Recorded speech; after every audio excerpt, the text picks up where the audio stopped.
Hello, ladies and gentlemen, and welcome to a surprise review, I guess, of Paul Schrader's First Reformed, starring Ethan Hawke. And I've got a really good friend with me on the show today. He's seen this film four times now, Three and times. he's three times, and I Yeah. believe you saw it last year at a film festival, TIFF, right? Yep.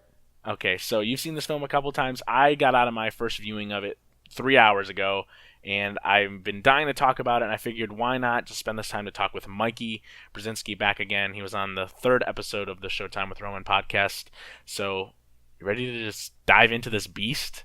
I'm absolutely ready. I've been ready to talk about this with a lot of people for since September. Oh So wow, yeah, yeah. and it's just now getting near me. So wow, that's a long time of having Yeah. to be fairly quiet on it. Yeah. So just I'm gonna let you kind of just take the reins real quick because you've seen the film more times than I have. So just kind of break down quickly your first viewing, your second viewing, and then your third viewing. All right. So I'm actually going to go for a fourth viewing tomorrow Oh because wow. this on Friday it just opened a little bit closer to me than it was last weekend. Mhm. Um, so my first time seeing it was at TIFF, and the interesting thing about it was is I had heard it was like a mellow Paul Schrader movie. That was like the rumblings, was that like we Mhm. were getting a calm Paul Schrader movie. So I just kind of went in just thinking like we were going to get like a methodical, just very like maybe nicer Paul Schrader movie, because even like a nicer Paul Schrader movie is still a mean movie for other people's standards. Yeah. And so I went into it, and it was the third movie I had seen that day. I had seen Michelle Haneke's Happy End and The Shape of Water before it, Nice. and I was already just sleep depraved. I was kind of just like it was my last day. It was my last day there, and I was just so tired, and it was cold. It was like 40 degrees and whatnot. So I uh, I went into it, and it was one of the heaviest fucking movies I'd ever seen in my life. Yeah. And not only just in like where it goes in the third act, but like the conversations people have, and just the very sterile, gray, cold imagery. It Mhm. just like has had such a strong psychological effect on me, especially the ending, Yeah. which contains some of the most upsetting imagery I've ever seen in my entire life. Yeah.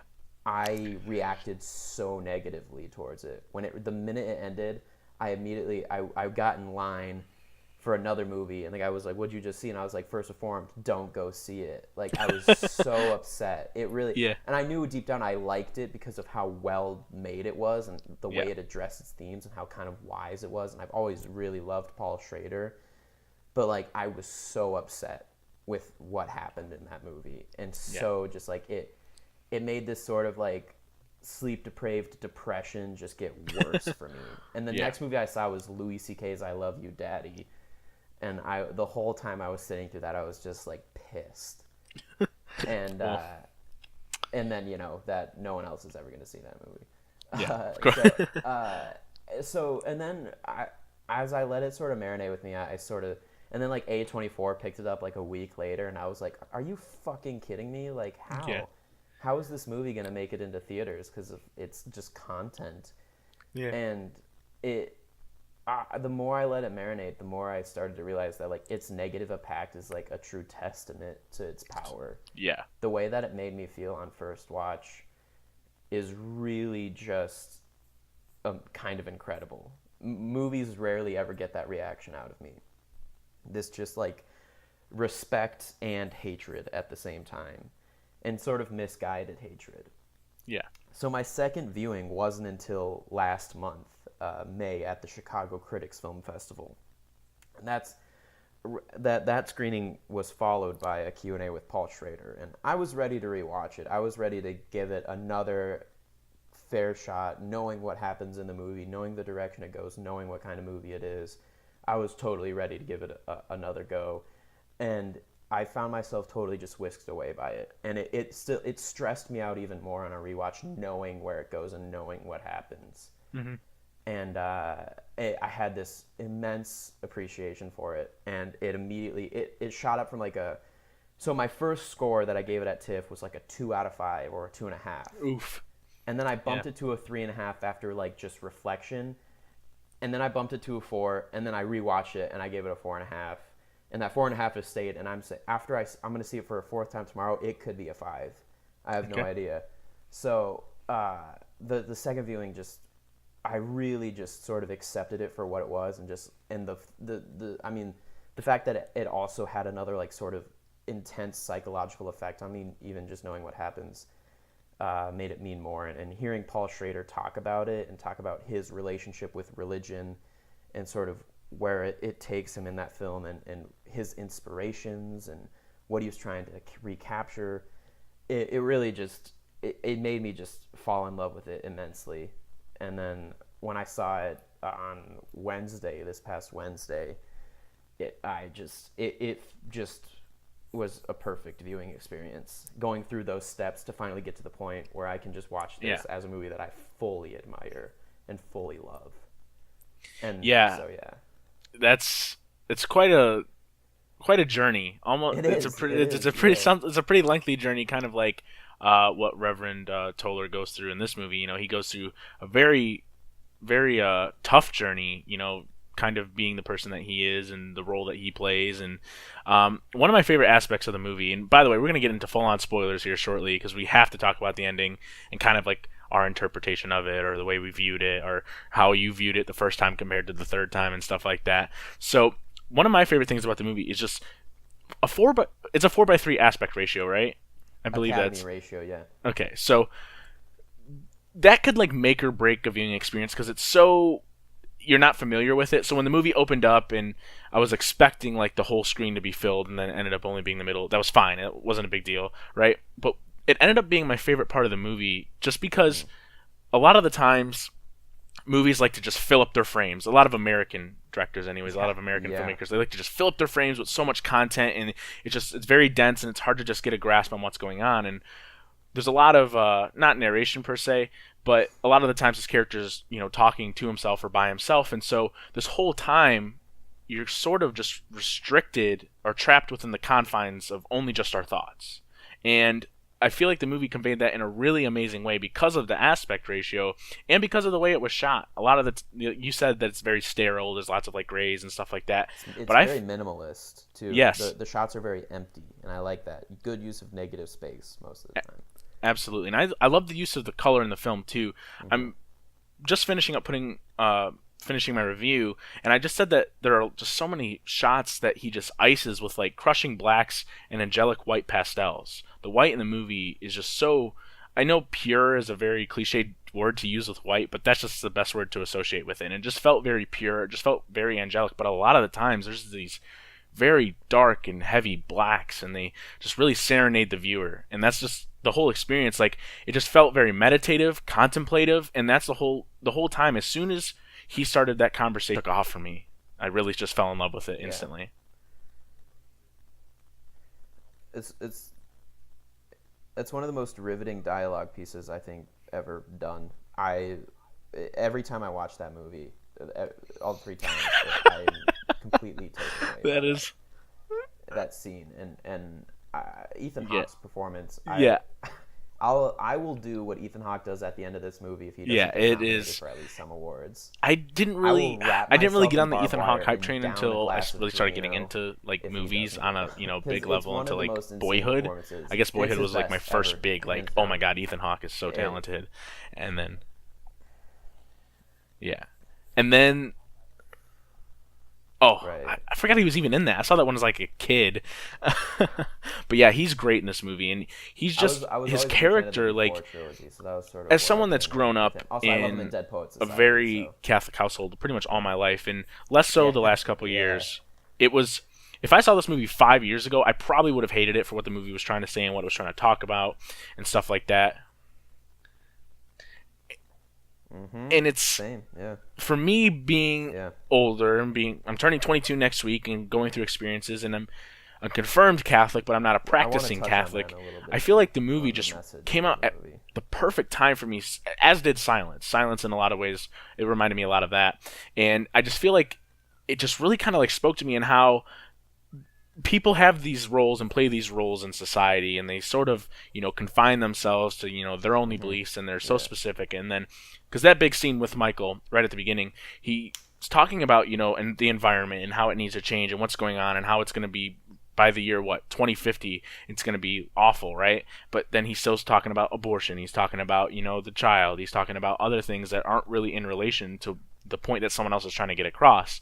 And I've had conversations with many people before that, don't believe in the Catholic faith and don't believe in those beliefs, right? And I have opened my ears to them and listened to them and listened to their perspectives and sort of changed and, not manipulated per se, but sort of just diverted my attention in other areas to sort of focus on that as well. Because if I'm so selfish, I can't really, about my viewpoints and how I feel about certain things, I can't really open up avenues to feel like empathy and compassion and understanding for how other people are going through things. Because Michael, just like Toller, is going through his own depression. He's got his own issues, and Toller, he has his issues with his his kid dying in Iraq because he pushed him to go there. And I just feel like he just nailed it, man, with the writing and the characters. And it really blew me away because I've seen Taxi Driver and I've seen his writing, or listened to his writing rather, but I haven't seen any Paul Schrader directed movies besides this one.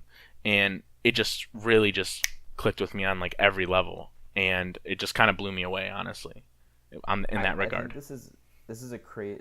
I took my brother to go see it on Wednesday, and it's also his first Paul Schrader movie. And I started thinking, this is just a crazy movie to get introduced to for Paul Schrader, because it really is. For someone who saw pretty much all of his movies. I think there are only 2 of his movies I hadn't seen before I saw First Reformed. It's a really just what his whole career has been building up to. And there's a lot of Taxi Driver in this movie. Oh, absolutely. As well, sort of just this, and also the way that the endings play out. There's an interpretation. The interpretation for First Reformed is similar to my interpretation for Taxi Driver, and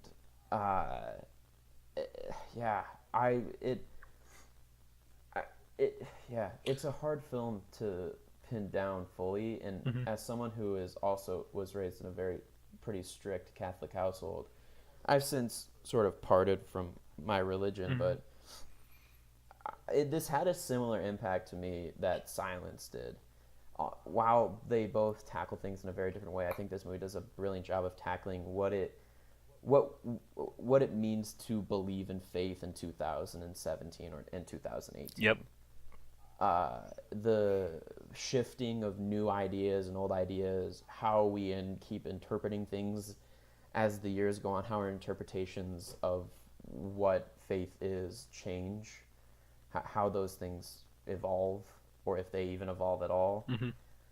And there's also all this commentary about, we're not focusing on the right things right now. We keep focusing on these sort of pettier things when we really need to be looking at where we're living. There's also a really great commentary about the commercialization of religion and of faith. There is this great sort of subplot. I guess it's not really a subplot because they all sort of are the same thing, but with Bulk Industries and the owner of that, who is a huge contributor of the funds to the church that Ethan Hawke's character is a part of, and how he sort of uses that to put his own agenda and edge into the church. And I think that is probably one of the most potent aspects of the movie, because it's something that I've had a problem with for quite a while, and it's the first time that I've really seen someone address it.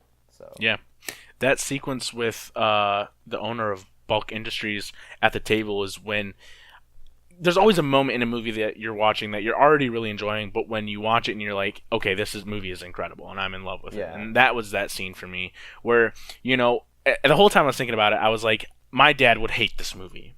My dad would hate Silence. My dad would hate, a movie that sort of challenges our beliefs in a way because all of my life I was growing up, don't question this, don't question that, just kind of do. Yeah, that's the Catholic way. Yeah, and I think I get it, but at the same time, it's like, had I not opened up my horizons, to understand different viewpoints and different aspects and the way that people stand on certain things. Because in the same way, Toller at the beginning of the film is a lot like Michael. They have their own beliefs. They stand by their beliefs. They believe, and they're gonna die by what they, Michael kills himself, and well, I believe Toller killed himself too, and he Yeah. just they die by, they have their beliefs and they're willing to die for it. And I think that, you know it's important to have that dialogue and have that discussion, because the person I went with, I mentioned before the show, is that he is also really big in the Catholic faith as well. I actually saw him at church when I went for the first time in like a couple weeks ago. And, he even says that it's important to have these discussions and to talk about these things, because faith is not as simple as people make it out to be. It is a very complicated, very difficult thing to kind of break down and narrow down, and it's kind of amazing that a director like Paul Schrader is able to just sort of make a film like this that really just kind of challenges me on a personal psychological level. He challenges the person I was 5 years ago, and he's going to challenge me today, and he's going to challenge me in 5 years from now, and that is amazing. Right. And the thing with Paul Schrader is, and I got to get this sort of insight during the Q&A, is that he himself, also very similar to Martin Scorsese, are both very closely tied to their religions. Mm-hmm. He's not attacking religion. No. He's attacking the way that people treat religion, and those are the people that will react angrily to the movie. Absolutely. Are the people that are commercializing their faith. Yep.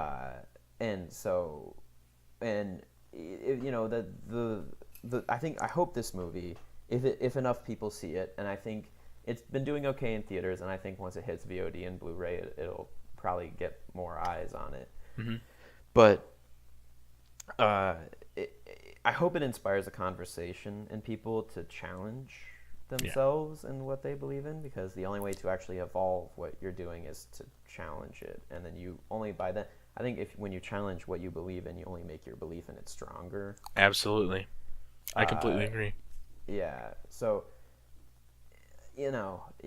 it's...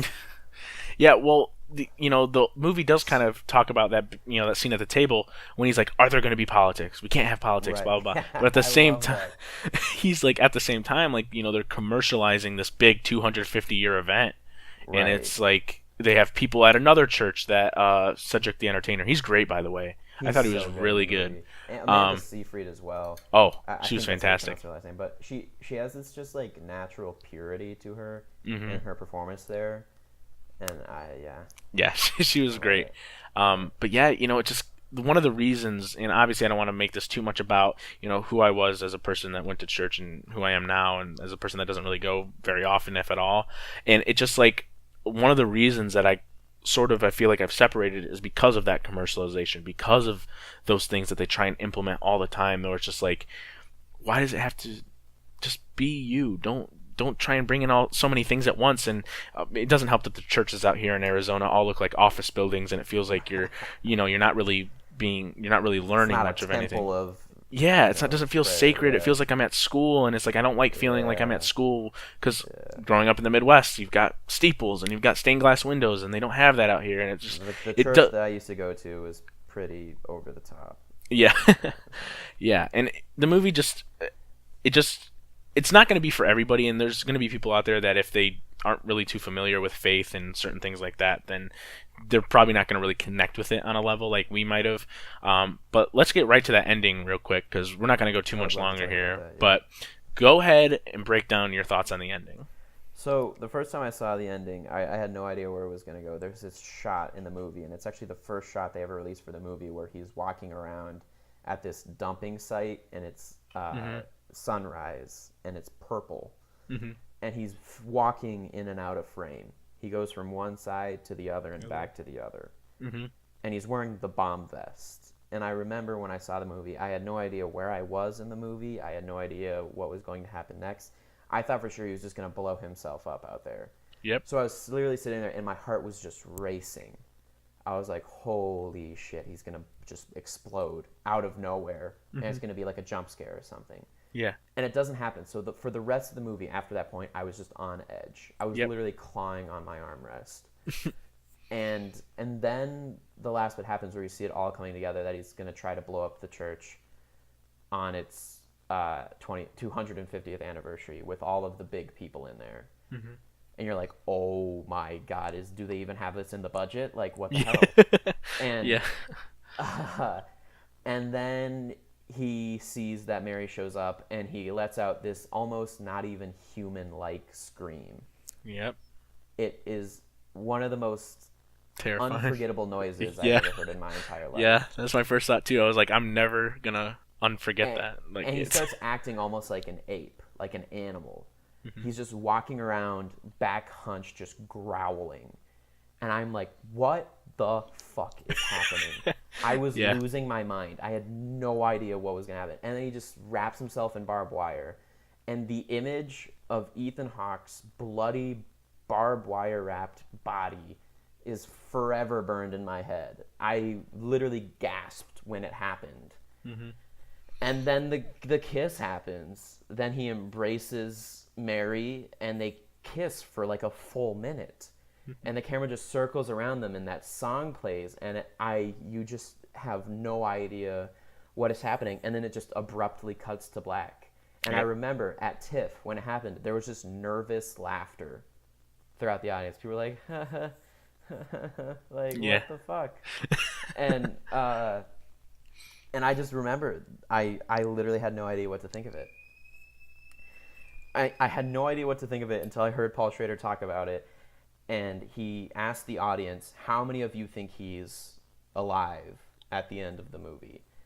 And about a little over half of the audience raised their hand, and he just very smugly goes, interesting. And I was like, what? What was that? Yeah. And then there was this quote that he talked about. I think it was in the A24 podcast that he did with Sofia Coppola, where he says, "Heaven is one long kiss." Mm. And that I was like, "Oh, holy shit! That's the final piece of the puzzle." Like, Yep. Wow. I already sort of my interpretation was always that it was sort of this. Throughout most of the movie, he lacks any human connection with anyone, no touch or anything. Yep. And so that He last despises kiss. Esther or whatever her name is. Yes, Like yeah. Oh, by the way, what a great scene when he just yells at her. Fuck. yeah. And that's this last ditch effort almost for connection, this huge warm embrace, and it's haunting. Yeah. So, yeah. Yeah, when I first got out, I obviously it's a lot to take in, so I didn't really know what to like think or how to like piece that together. Because luckily I had like a 20-minute drive home to think about it, and luckily Right. I had gone. My friend was there, and his sister and his mom were there too, and so we were kind of discussing the film and everything. And I had already talked about how I feel about the themes and the dialogue and what characters we're talking about, But that ending, it's something I didn't even think about until his mom had said something, but she said that there's a line in the film where he's talking to himself, and sometimes some of those lines when he's talking to himself, you kind of just forget about him because it's not like at the forefront, right? Like it just yeah. acts as like a thought, and you usually forget thoughts. And so she said that there's a line where he says, "What is the last thing people think about before they pull the trigger?" And he says, I believe, Oh, that's pretty early on right, in the film. yeah. And so, It's right after Michael kills himself. yep. And so Yeah. she was saying that he does die. He does drink the Drano, and that is what he had thought about before, like he had passed. Because, like you said, it is like one long kiss. When you finally get to heaven and stuff like that. And so that's kind of the way that she had put it together. And I said, I buy that. I buy that a lot. And obviously, I didn't really get to think about that too much on my own level. With my own experience, because her experience was certainly different than mine. But that, to me, is how I would feel about the ending. I mean, him in all white, clear as day.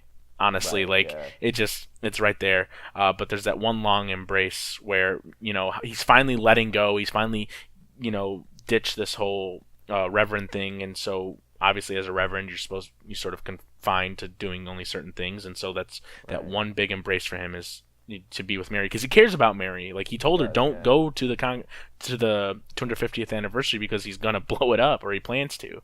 And so that's just, I buy into that ending, and the way that she kind of phrased it. Like that was probably his big thought before he pulled the trigger. I think it's more fun to look at that ending in a metaphorical way, not a practical way. Yeah.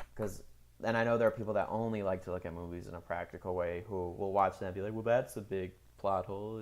What's Yeah. gonna happen next? It's like, Yeah. fuck you. Just Yeah. Just think uh, about it on a couple levels. yeah. And one thing I want to point out before we have to go is the dry, sardonic, and dark humor of this movie Hmm. is Right in one your of my favorite wheelhouse. things about it. Yeah. Because I don't even think it was not until my second viewing that I actually started to like laugh at things. And I was like, "Oh my, is it okay to laugh at this? Like, holy shit!" Like, Yeah. there's so many moments that are just, and it's a lot of it is actually due to like Ethan Hawke's performance and the way that he reacts to certain things. Hmm. Because there's a moment where they're talking in a circle. It's like a support group, and the one guy's going on about like how he like can't offend Muslims or something, and it's just this Oh, like yeah. peak like angry white guy thing, and it's treated like it should be treated, which is a dumb fucking thing. But, And I remember in the theater, I was like actually like laughing at it when I saw yeah. it the second time. And there's this moment where there are these kids taking a tour. There's like a class taking a tour of the church, and he pulls up this trap door, and he's like, slaves used to hide down there. And he's Yeah, I trying to kind be of like, chuckled at that too. and he's like, imagine it, kneeling, scared, clasping onto the ones you love while you can hear the people walking over you. And it's just kids. It's just kids Yeah. around him. And it's one of the, like, the first time I saw it, nobody laughed. The second time I saw it, people were cackling through that. Yeah. And it's just, it's a truly, truly odd film. And I can't believe A24 decided to release this in the summer. Yeah. I can't believe they didn't just go straight to VOD for it, but it seems to be kind of paying off for them. It looks like it's doing fairly well Yep. in theaters. And I remember I made a post in Movie Talk by Movie Fans not too long ago about someone saying go support smaller movies this summer because they might give you really good memories. Yep. Go support First Reformed this summer. It might Yep. give you a few really good memories, and it might stick with you and make you think for a really long time. Yep. You can Absolutely. also go see Incredibles 2. I'm not saying you can't go see that. But you Yeah. can also slide some dollar Paul Schrader's way so he can keep making good stuff while we still have him.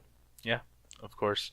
Absolutely. I completely agree. I mean, it seems I don't like immediately like grading movies, but honestly, like I'm just about done with my review, but I'm going with like a 4.5 out of 5 on this.